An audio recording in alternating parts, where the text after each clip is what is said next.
শুধু আজকের জন্য ১লা আগস্ট। অপরাধবোধের থেকে মুক্তি। নেশার আসক্তি আমাদেরকে তার কৃতদাস বানিয়ে ফেলেছিল।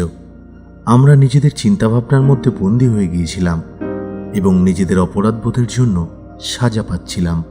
বেসিক টেক্সট, পৃষ্ঠা নাম্বার ৭। প্রায়শই দেখা যায় যে আমাদের অপরাধী মন আমাদের রিকভারির রাস্তায় একটা বাধা হয়ে দাঁড়িয়েছে।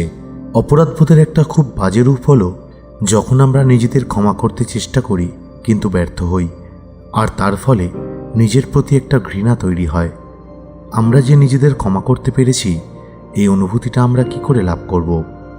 প্রথমে মনে রাখতে হবে, অপরাধবোধ আর ব্যর্থতা একের পর এক জুড়ে মনের মধ্যে একটা লম্বা শিকল বানানোর কোনো দরকার নেই।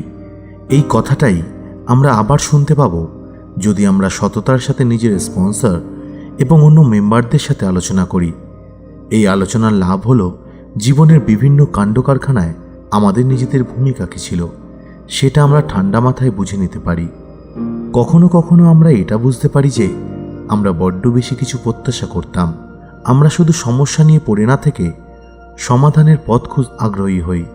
এভাবে চলতে চলতে একদিন আমরা আবিষ্কার করি আমরা আসলে ঠিক কী রকম মানুষ। আমরা সাধারণত এটাই বুঝতে পারি যে আমরা পুরোপুরি নিখুঁত নই, আর আমরা নিজেদের যেমনটা ভাবতাম সেরকম পুরোপুরিভাবে খারাপও নই।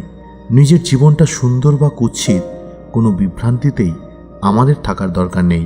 আমাদের শুধু দরকার যা সত্যি, যা বাস্তব, তার মধ্যে থাকার। শুধু আজকের জন্য আমি আমার গুণগুলির জন্য কৃতজ্ঞ এবং আমার যা যা দোষ আছে সেটাও আমি স্বীকার করছি। বিনয় ও আগ্রহের মাধ্যমে আমি রিকভারিতে এগিয়ে যাওয়ার স্বাধীনতা পেয়েছি, আর আমার অপরাধবোধ থেকেও মুক্তি পাব।